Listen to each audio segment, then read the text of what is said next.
Hey guys, welcome to Coin Time. What is the premium worth to you?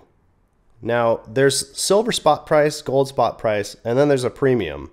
The premium is what the manufacturer and the bullion dealer or coin dealer add to the markup on the coin. Different coins have different markups. And what got me thinking about this morning was when I was scrolling on Instagram, I saw that APMEX was selling a British coin for $105,000. So I clicked on it. I saw that it was a kilo of gold, which is 32 ounces, troy ounces, a little less than $64,000 in spot price, which is insane. But they're asking $105,000. It made me question, like, how much is a premium worth to you? For example, here is an American Silver Eagle. This has been an extremely popular coin around the world and in the United States. And over the last couple of years, they've been going for about $11 or so over spot, or even more, sometimes up to like 15, 16 bucks over spot, which is insane. But recently they've been going down and people are realizing they're not all that great. They're fine. They're totally fine. But like for them to have a premium is just totally arbitrary, which is great that it's going down finally. I've seen this coin surprisingly go on Amazon still though for $59.95. So an absolutely insane markup on these. Why is it going for $59.95? Because it's on Amazon and people don't really know what the value of this coin really is. So there's definitely kind of a sucker's market, I would say. I hate to call them suckers, but that's kind of what it is. Or maybe more accurately, that they're buying it for the novelty. And that 60 bucks or so isn't really that big of a deal for them. And they also might maybe find the bullion dealers a little bit more confusing to navigate because of the options with bank wires and credit card or PayPal. It's easy to me, but you know, if you want that Amazon instant ship feature, maybe that's why they're paying the premium for these. An example of a coin that doesn't have a ton of a premium would be something like these Philharmonic coins. Ugh. Now, this is a straight up boring bullion coin. Though I kind of like the design on this. I love the instruments. I love the organ on the back. You can see there's absolutely not even a reed on these. So it's kind of a cheaply manufactured coin in my opinion. Now, I know they do a great job and they also produce specialty coins, but there's a reason this bullion doesn't go for very much over spot. It's not perceived as being particularly valuable. It's a well-respected mint, but the design is just kind of boring. And I think that kind of gets into the novelty value. An example of a manufacturer who does something to up the novelty value a little bit, to up the premium, would be the Perth Mint. This is a spinner dolphin coin. These go for about 2 to 3 times over spot right now, and they only produce a limited mintage of a unique design every year. So they are constantly pumping out different kinds of coins. And I didn't even think I liked dolphins until I picked up this coin and I was like, that's a beautiful design. I love this coin and I love that dolphin. I also particularly love the setting sunset behind it. The way they have impressed that onto the die to come off, it's really well done. It's really impressive. And these tend to go up in value every year. So there's kind of a value in having a limited mintage, even if, you know, they do limited mintages all the time. This is the only design they're going to have for that year. Another coin from the Perth Mint that's getting pretty popular right now is the Kookaburra. I bought these for probably $32-ish. So that's about, today's market, that's about $10 over spot. I think it was more like 6 or 7 when I bought it over spot. But these things have been getting popular. People love the Kookaburras.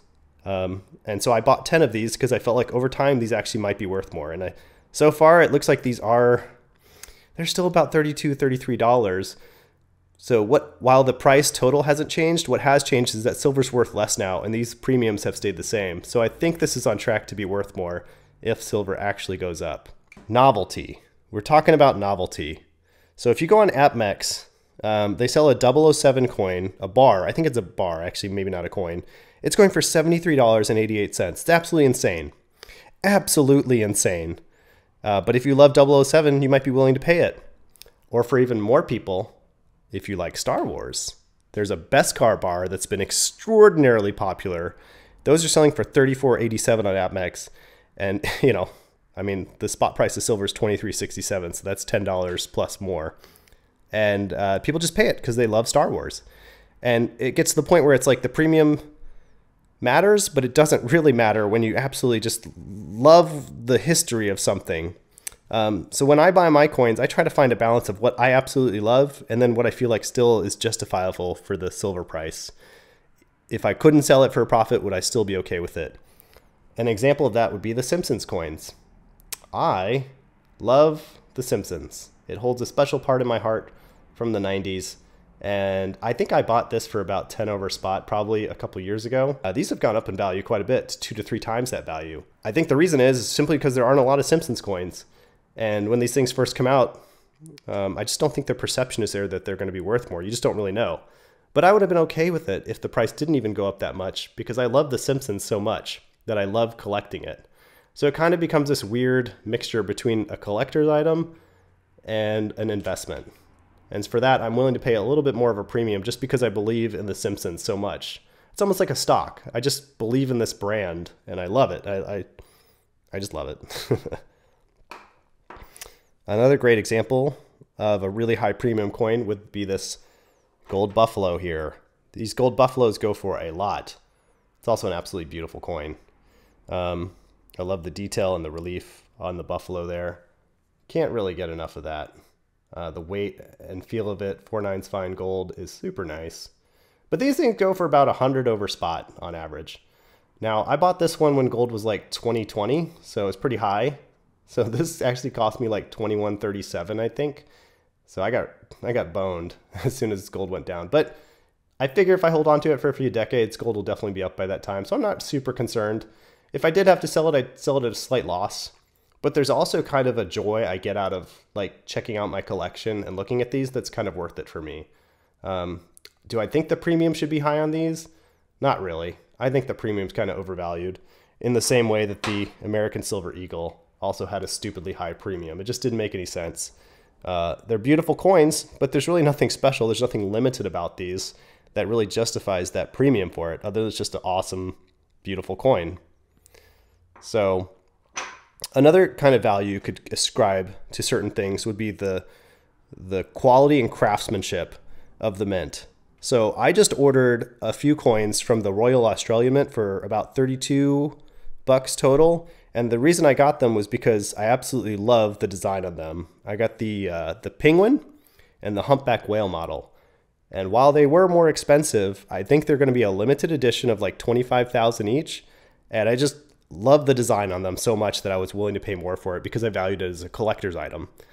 Also with the historical precedent that animal coins in general, when they're limited, tend to go up in value. So I'm excited to get those in and show those to you guys. Another one of these quality craftsmanship would be the Germania Mint. They've really been stepping it up in the last couple of years. This is this tiny little guy. It's not huge. This 5-ounce bar. There goes my investment. This is a 5-ounce bar of silver. What I really like about these is you can get these, I think on Monument Metals right now, I saw you can get them for about $26.7 total per ounce in the 5-ounce bar increments. And look at the quality of this. It's shrink wrapped so that the silver won't tarnish. It comes with a barcode on the back, and the overall just like impression quality I think is pretty good. Like look at the shield there that's imprinted. It's just nice. And so I'm willing to pay a little bit more when I know a mint is going to push out a slightly more premium product. I mean, the thing even comes with a completely unnecessary box for you to put it in. And not only that, but the box, you can't see this, but it's engraved. Like the text on here is, you can actually feel that it's an embossed printing on there. I think that's the right term. So I will always probably pay just a little bit more for these because I know the quality is extra high. And they also produce really interesting little coins. An undervalued coin or bar, I would say, is this Perth Mint bar here. I just love the design on them, and that's why I'm willing to buy these. But they're not even that much more. They're really, honestly, kind of a run-of-the-mill price. I think this was like $26.12, with silver being at like 23 bucks. So really not bad at all. By the way, if you're curious where I buy a lot of my silver, I buy it on Bullion Exchange. They're not sponsoring me or anything to say that, but they have the cheapest prices, and I honestly don't know how they stay in business. For example, they currently have some coins going for $24.92, $1.10 over spot right now on sale. Phenomenal deal. If you really want to get into silver, I would suggest Bullion Exchange. Again, I'm not sponsored by them or anything. They're just really cheap. What is the premium worth to you? I'd be curious what you guys have to say about this. Do you think that gold coin that's worth $105,000 is really worth it? What do you think about the premium of the American Silver Eagles versus the Gold Buffaloes? Or do you have a Simpsons coin or a Perth Animal coin? Let me know in the comments, and don't forget to subscribe if you like coming here and chatting about coins for a little bit. So thanks for watching. Bye.